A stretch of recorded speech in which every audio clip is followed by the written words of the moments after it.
भगवान भोले बाबा ने बताया, घर में कुत्ता पालने से स्वर्ग मिलता है या फिर नर्क मिलता है। मित्रों, एक समय की बात है। भगवान भोले बाबा और माता पार्वती कैलाश पर्वत पर एक ही साथ में बैठकर विश्राम कर रहे थे। तभी माता पार्वती कहती हैं, हे स्वामी, मेरे मन में एक प्रश्न उठ रहा है जो मेरे मन को बहुत ही विचलित कर रहा है। कृपया आप उसका उत्तर बताकर मेरे मन को संतुष्ट करने की कृपा करें। फिर भगवान भोले बाबा ने कहा, ठीक है, आपका प्रश्न क्या है? आप मुझे बताओ और आपके प्रश्नों के उत्तर मैं अवश्य दूंगा। तभी माता पार्वती कहती हैं, हे स्वामी, मेरा प्रश्न है कि जो मनुष्य अपने घर में कुत्ता पालते हैं, उन्हें स्वर्ग मिलता है या फिर नरक मिलता है, और उन्हें दुख भोगना पड़ता है, या फिर गरीबी आती है या अमीरी आती है, या उनके घर में दरिद्रता आती है या पतन होता है। फिर माता पार्वती का प्रश्न सुनने के बाद भगवान भोले बाबा ने कहा, हे देवी, मैं आपको आपके इन सभी प्रश्नों का उत्तर एक छोटी सी कथा के माध्यम से देता हूं, और आपको इस कथा को पूरे मन और ध्यान लगाकर सुनना होगा। तभी माता पार्वती कहती हैं, हे प्रभु, आप इस कथा को सुनाइए, मैं पूरे मन और ध्यान से सुनूंगी। फिर आगे भगवान भोले बाबा कहते हैं, हे देवी, आपका यह प्रश्न मनुष्य के लिए बहुत ही महत्वपूर्ण होने वाला है, और जो भी मनुष्य इस कथा को ध्यानपूर्वक सुनता है, वह समझ जाता है कि कुत्ता पालने से मनुष्य को कौन सा लाभ होता है और कौन सी हानि होती है, और उसे स्वर्ग मिलता है या फिर नरक मिलता है। नमस्कार दोस्तों, आप सभी लोगों से निवेदन है कि इस कथा को और कहानी को सुनने से पहले कमेंट बॉक्स में हर हर महादेव लिखकर, वीडियो को लाइक करके, चैनल को सब्सक्राइब करके बेल आइकन ऑल पर प्रेस कर लीजिए, जिससे आप सभी लोग प्राचीन कथाओं और कहानियों से जुड़े रहें। मित्रों, फिर भगवान भोले बाबा कथा को सुनाना प्रारंभ करते हैं और कहते हैं, हे देवी, प्राचीन कल की बात है। एक गांव में एक बुढ़िया रहती थी। वह बहुत दान पुण्य और पूजा पाठ किया करती थी। वही उस बुढ़िया को कुत्तों से बड़ा ही लगाव था, इसलिए उसने अपने घर पर एक कुत्ते को पाल रखा था। वह कुत्ता लाल रंग का था। वह बुढ़िया उस कुत्ते को रोज स्नान कराती, खाना खिलाती और बिस्तर पर सुलाया करती थी। उस बुढ़िया के घर में वह कुत्ता हर स्थान पर घूमने फिरने के लिए स्वतंत्र था। फिर एक दिन अचानक उस बुढ़िया की तबीयत खराब हो जाने के कारण उसकी मृत्यु हो जाती है, और उसके उपरांत यमराज ने अपने 2 यमदूतों को भेजा और कहा कि तुम जाओ और उस बुढ़िया को लेकर आओ। फिर जैसे यमदूत यमराज की आदेश पाते हैं, वहां से सीधा मृत्यु लोक यानी कि पृथ्वी लोक पर पहुंच आते हैं। यमदूत उस बुढ़िया को लेने के लिए जैसे ही उसके घर प्रवेश करते हैं, वैसे ही उस बुढ़िया की आत्मा शरीर से निकलकर वहीं पर खड़ी हो जाती है। फिर दोनों यमदूत उस बुढ़िया को पढ़कर आकाश लोक से होते हुए सीधा यमपुरी के लिए चल देते हैं। फिर थोड़ी दूर चलने के बाद रास्ते में एक बहुत ही गहरी नदी दिखाई देती है। वहां पर पहुंचकर यमदूत उस बुढ़िया से कहने लगे, क्या तुमने कभी अपने जीवन में गाय का दान किया है? क्योंकि हमें यहां से आगे जाने के लिए इस नदी को पार करना पड़ेगा, और इस नदी को पार वही कर सकता है जो अपने जीवन काल में गाय का दान किया होगा। मित्रों, फिर आगे भगवान भोले बाबा माता पार्वती से कहते हैं, हे देवी, यमदूतों की बातों को सुनकर कि वह बुढ़िया सच्चे मन से गाय का ध्यान करने लगी, क्योंकि उसने गाय का दान किया था। और फिर अचानक वहां पर एक गाय प्रकट हो गई, जिसकी पूंछ पकड़कर वह बुढ़िया उस नदी को पार कर लेती है। फिर वह बुढ़िया यमदूतों के साथ आगे की ओर चलती है। फिर थोड़ी दूर चलने के बाद एक कौवा उस बुढ़िया के सिर पर अपनी चोंच से प्रहार करने लगा। यह देखकर यमदूत ने बुढ़िया से पूछा, हे बुढ़िया, क्या तुमने कभी अपने जीवन में किसी साधु संत की सेवा की है? फिर बुढ़िया ने कहा, हमने जीवन भर साधु संतों का सम्मान किया है और उनका आदर सत्कार किया है। यमदूत की बात सुनकर बुढ़िया ने सच्चे मन से साधु संतों को याद किया। इसके बाद कौवा उस बुढ़िया को चोंच मारना बंद कर दिया और वहां से चला गया। फिर थोड़ी दूर चलने के बाद रास्ते में बहुत सारे काले कुत्ते आ जाते हैं, जो उस बुढ़िया का रास्ता रोक लेते हैं। तब यमदूत कहने लगे, हे बुढ़िया, यदि तुमने अपने जीवन में कुत्तों को भोजन खिलाया है, तभी यह कुत्ते तुम्हें आगे जाने के लिए रास्ता नहीं रोकेंगे। यमदूतों की बातों को सुनकर बुढ़िया अपने सच्चे मन से कुत्तों का आवाहन करने लगती है। तभी वो सारे कुत्ते अपना रास्ता बदलकर आगे निकल जाते हैं, और फिर बुढ़िया और यमदूत आगे की ओर चल दिए। थोड़ी दूर चलने के बाद बुढ़िया के पैरों में कांटे चुभने लगे। तभी यमदूत ने बुढ़िया से कहा, बुढ़िया, क्या तुमने कभी अपने जीवन में किसी को जूते चप्पल दान किया है? मित्रों, उस बुढ़िया ने अपने जीवन में कई बार जूते चप्पल दान किए थे। यमदूत की बात सुनकर बुढ़िया ने जूते चप्पलों का आह्वान किया। देखते ही देखते बुढ़िया के पैरों में चप्पलें आ गईं। फिर बुढ़िया और यमदूत आगे की ओर चल दिए। फिर आगे भगवान भोले बाबा माता पार्वती से कहते हैं, हे देवी। फिर यमदूत उस बुढ़िया को यमराज के पास लेकर गए। फिर यमराज अपने चित्रगुप्त से कहते हैं, हे चित्रगुप्त, जरा देखिए तो इस बुढ़िया ने अपने जीवन काल में कौन सा कर्म किया है। तभी चित्रगुप्त अपनी मोटी सी किताब को खोलकर उस बुढ़िया का लेखा जोखा देखते हैं कि वह अपने जीवन काल में कितने अच्छे कर्म की है और कितने बुरे कार्य की है। देखने के बाद चित्रगुप्त कहते हैं, हे धर्मराज, इस बुढ़िया ने अपने पूरे जीवन में बहुत ही दान पुण्य किया है, भगवान का भजन भी किया है, मगर इसने एक सबसे बड़ी गलती की है जिसकी वजह से इसे इसके पुण्य का फल नहीं मिल सका है और यह स्वर्ग में नहीं जा सकती। तब वह बुढ़िया बोलती है कि हे धर्मराज, मैंने ऐसा कौन सा काम किया है, मेरी पूजा पाठ और दान पुण्य में ऐसी क्या कमी रह गई है जिसकी वजह से मुझे स्वर्ग में स्थान नहीं मिलेगा। फिर यमराज कहने लगे, बुढ़िया देखो, तुम्हारी एक गलती की वजह से तुम्हारे सारे पूर्वजों की आत्मा आज भी भटक रही है और तुम्हें भी भटकना होगा, क्योंकि तुमने अपने घर के अंदर कुत्ते को पाला था और वह तुम्हारे सारे घर के अंदर घूमा करता था। इसके प्रभाव की वजह से तुम्हारे सारे दान पुण्य का फल नष्ट हो गया है, क्योंकि जिस घर में कुत्ता पाला जाता है उसके यहां पर देवता भोजन ग्रहण नहीं करते हैं। यदि कुत्ता घर में हो और किसी की मृत्यु हो जाए तो देवताओं तक पहुंचने वाली वस्तुएं भी देवता स्वीकार नहीं करते। कुत्ते के छू जाने पर ब्राह्मणों के यज्ञ पवित्र भी खंडित हो जाते हैं। अर्थात धर्म अनुसार कुत्ता पालने वालों के यहां ब्राह्मण भी नहीं आते। वही कुत्ते की दृष्टि जिस भोजन पर पड़ जाती है तो वह भोजन भी खाने के योग्य नहीं रहता है।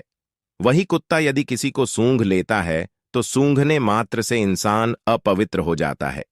इन्हीं कर्मों से कुत्ते को कभी भी घर के अंदर पालना नहीं चाहिए। मित्रों, फिर भगवान भोले बाबा माता पार्वती से कहते हैं, हे देवी, यदि कोई मनुष्य कुत्ते को पालता है तो उसे घर के अंदर नहीं प्रवेश करने देना चाहिए, क्योंकि यदि कुत्ता घर के अंदर प्रवेश करता है तो मां लक्ष्मी रूठ जाती हैं और उसके घर में सदैव दरिद्रता बनी रहती है। फिर आगे भगवान भोले बाबा कहते हैं, हे देवी, अब मैं तुम्हें एक छोटा सा संवाद सुनाऊंगा जिससे कुत्ते के साथ व्यवहार करने के कारण युधिष्ठिर को भी स्वर्ग के बाहर ही रोक दिया गया। जब जब युधिष्ठिर ने भगवान नारायण से पूछा कि मेरे साथ यहां तक आने वाले इस कुत्ते को मैं अपने साथ स्वर्ग क्यों नहीं ले जा सकता, तब भगवान नारायण ने कहा, धर्मराज, कुत्ता पालने वाले के लिए स्वर्ग में स्थान नहीं है। ऐसे मनुष्यों का स्वर्ग में प्रवेश वर्जित है, क्योंकि कुत्ते से पलित घर के किए गए यज्ञ और पुण्य कर्म फल में क्रोधवश नाम राक्षस का हरण कर लेता है, और तो और उस घर के सदस्य कोई दान पुण्य हवन इत्यादि जो भी पुण्य का फल इकट्ठा करते हैं वह सब घर में कुत्ते के पालने से या कुत्ते की दृष्टि मात्र पड़ने से वह सारा फल निष्फल हो जाता है। इसलिए कुत्ते को घर में पालना पूरी तरह से वर्जित है। फिर भगवान भोले बाबा कहते हैं, हे देवी, कुत्ते का संरक्षण होना चाहिए, उसे भोजन भी खिलाना चाहिए। घर की रोज एक रोटी पर कुत्ते का अधिकार होता है। वही कुत्ते को कभी भी प्रताड़ित नहीं करना चाहिए और द्वार से ही इनकी सेवा करनी चाहिए। घर के अंदर नहीं बल्कि घर के बाहर कुत्ते की सेवा करनी चाहिए। घर के अंदर केवल अतिथि और गाय को रखना चाहिए और उनकी सेवा करनी चाहिए। घर के बाहर हमेशा कुत्ता, कौवा आदि जीव जंतु को भोजन कराना चाहिए, जो अत्यंत ही फलदायी होता है। मित्रों, फिर आगे भगवान भोले बाबा माता पार्वती से कहते हैं, हे देवी, मृत्युलोक पर अक्सर देखने को मिलता है। इस कलयुग में मनुष्य इतना मूर्ख हो गया है कि गाय और बूढ़े माता पिता को लोग घर से बाहर निकाल देते हैं और कुत्ते को घर के अंदर पालते हैं और उसे थाली में भोजन देते हैं और घर के अंदर बिस्तर पर भी सुला लेते हैं तथा पूरे घर के अंदर उसे आजादी दे देती हूं और वह पूरे घर में घूम घूम कर नकारात्मक ऊर्जा फैला देती है, जिससे घर में दरिद्रता आ जाती है और ऐसे घर के अंदर जो सदस्य रहते हैं वह सभी बीमारियों के चपेट में आ जाते हैं। तथा जिस घर में ऐसा होता है उस घर का एक दिन निश्चित ही पतन हो जाता है। इसलिए यदि स्वर्ग में जाना है, सुख को भोगना है, घर में सुख समृद्धि लानी है और जीवन का पतन होने से बचना है, तो गाय और बूढ़े माता पिता को घर के अंदर रखिए, कुत्ते को बाहर रखिए, क्योंकि कुत्ते को घर के बिस्तर या गलीचा आदि पर सुलाने से घर का पतन हो जाता है। कुत्ते को पालना गलत बात नहीं है, लेकिन घर के अंदर पालना गलत बात है। कुत्ते को उनके स्थान पर ही रखना चाहिए और खाना खिलाना चाहिए, क्योंकि कुत्ते को खाना खिलाने से घर में सकारात्मक ऊर्जा का वास होता है और नकारात्मक शक्तियां आसपास नहीं भटकती। कुत्ता भूत प्रेत और आत्मा को रोक सकता है, उन्हें देख सकता है।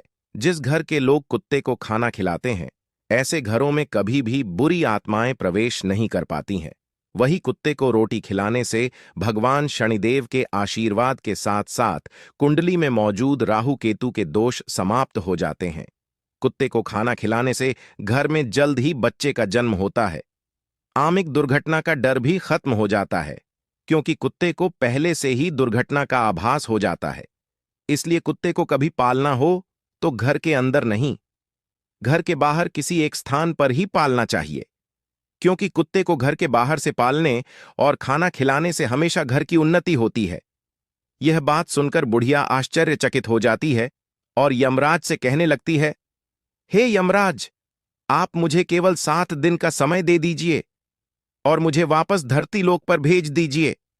इसके बाद मैं इन 7 दिनों के अंदर कुत्ते को बाहर के नियम स्थान पर रखूंगी और पुनः पूजा पाठ करूंगी, दान पुण्य करूंगी, भगवान का सुमर करूंगी। मित्रों, फिर आगे भगवान भोले बाबा ने कहा, हे देवी, उस बुढ़िया की बात सुनकर के यमराज उस बुढ़िया को वापस पृथ्वी लोक पर भेज देते हैं।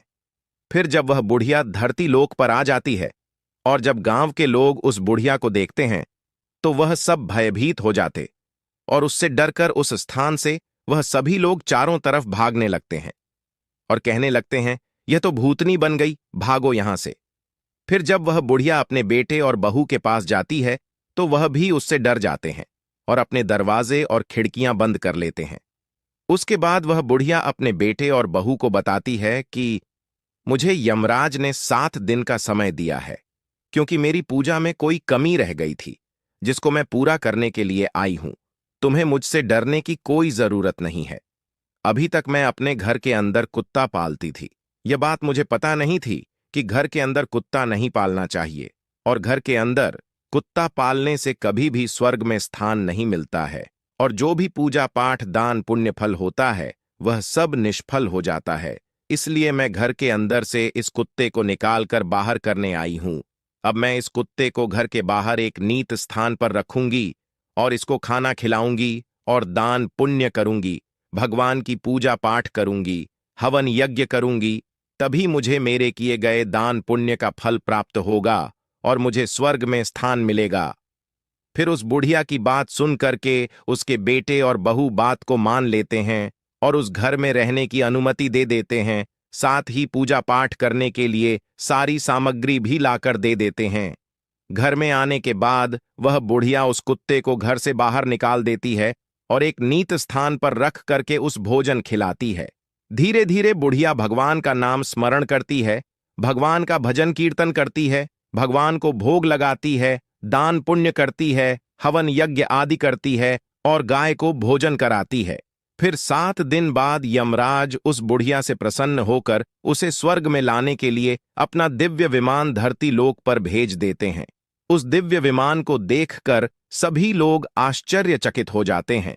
फिर जब गांव के लोग स्वर्ग से आए हुए उस दिव्य विमान को देखते हैं तो वे मन ही मन में सोचने लगते हैं कि यह बुढ़िया अब स्वर्ग जा रही है, तो हम सब भी इस दिव्य विमान में बैठ जाएं, जिससे हमें भी स्वर्ग में स्थान मिल जाएगा। फिर आगे भगवान भोले बाबा कहते हैं, हे देवी, जब उस गांव के लोग स्वर्ग से आए, उस दिव्य विमान में बैठने का प्रयास किया, तो वह बुढ़िया सभी लोगों से कहती है कि तुम लोगों ने धर्मराज की कथा नहीं सुनी, जिसके कारण तुम मेरे साथ नहीं जा सकते। तुमने दान पुण्य नहीं किया, अपने बूढ़े माता पिता की सेवा नहीं की है, भूखों को भोजन नहीं करा, यज्ञ हवन आदि पुण्य कार्य नहीं किए हैं। इसी कारण से तुम लोग मेरे साथ स्वर्गलोक नहीं जा सकते हो। मेरे साथ केवल मेरी पड़ोसन जा सकती है, क्योंकि उसने 7 दिन तक मेरे साथ बैठकर भगवान की कथा सुनी है, पूजा पाठ किया है, दान पुण्य किया है और सच्चे मन से ईश्वर का ध्यान भी किया है। उस बुढ़िया की बात सुनकर कर गांव के लोग कहने लगे कि हमारा आपसे निवेदन है कि हमें भी ईश्वर की महिमा सुनाओ, जिससे हमारा भी कल्याण हो जाए। फिर गांव वालों की बात सुनकर कि बुढ़िया सभी को भगवान की महिमा सुनाने लगती है। इसके बाद गांव के जो लोग भगवान की महिमा सुनते हैं, वे सभी लोग उस दिव्य विमान में बैठकर स्वर्गलोक में पहुंच जाते हैं। स्वर्गलोक में सभी लोगों को देखकर यमराज कहते हैं, मैंने तो सिर्फ इस बुढ़िया के लिए यह दिव्य विमान भेजा था, परंतु तुम सब लोग कैसे आ गई? तब वह बुढ़िया यमराज से कहती है, हे धर्मराज, मैंने अपने पूरे जीवन में जितना भी पुण्य कमाया है, उसका आधा पुण्य इन सभी को दे दिया, मगर इन्हें स्वर्ग में ही रहने दो। फिर बुढ़िया की बात को सुनकर के यमराज सभी लोगों को स्वर्ग में रहने का स्थान दे देते हैं। फिर आगे भगवान भोले बाबा माता पार्वती से कहते हैं, हे देवी, इसलिए कुत्ते को घर के अंदर नहीं पालना चाहिए। कुत्ता पालना है तो घर के बाहर ही पालना चाहिए। कुत्ते को अंदर पालने से स्वर्ग की प्राप्ति नहीं होती है तथा पूर्वजों की आत्मा को मोक्ष की प्राप्ति भी नहीं होती, और ऐसा घर कभी भी उन्नति नहीं करता है। ऐसे घर से माता लक्ष्मी कोसों दूर चली जाती है और ऐसे घर का हमेशा पतन हो जाता है। वही घर के बाहर कुत्ते को खाना खिलाने से घर में सकारात्मक ऊर्जा का वास होता है, जिसकी वजह से माता लक्ष्मी की कृपा हमेशा बनी रहती है और इससे घर का हमेशा उद्धार होता है और घर के किसी भी सदस्य पर आई हुई विपदा टल जाती है। तो दोस्तों, आप लोगों को भी इस कथा के माध्यम से पता चल गया होगा कि कुत्ते को घर में पालना चाहिए या फिर नहीं। कुत्ते को हमेशा घर से बाहर उचित स्थान पर ही पालना चाहिए, जिससे हमेशा आपके घर में सुख समृद्धि बनी रहेगी, साथ ही स्वर्ग लोक की प्राप्ति होगी। मित्रों, इस प्रकार से भगवान भोले बाबा ने माता पार्वती को बताया है कि कुत्ते को घर के अंदर पालना चाहिए या बाहर पालना चाहिए। दोस्तों, अगर ये कथा आप लोगों को पसंद आई हो तो कमेंट बॉक्स में हर हर महादेव लिख करके, वीडियो को लाइक करके, चैनल को सब्सक्राइब करके बेल आइकन ऑल पर प्रेस कर लीजिए, जिससे आप सभी लोगों को प्राचीन कथाएं और कहानियां सबसे पहले प्राप्त हो सके। मित्रों, वीडियो को पूरा देखने के लिए आप सभी लोगों का धन्यवाद।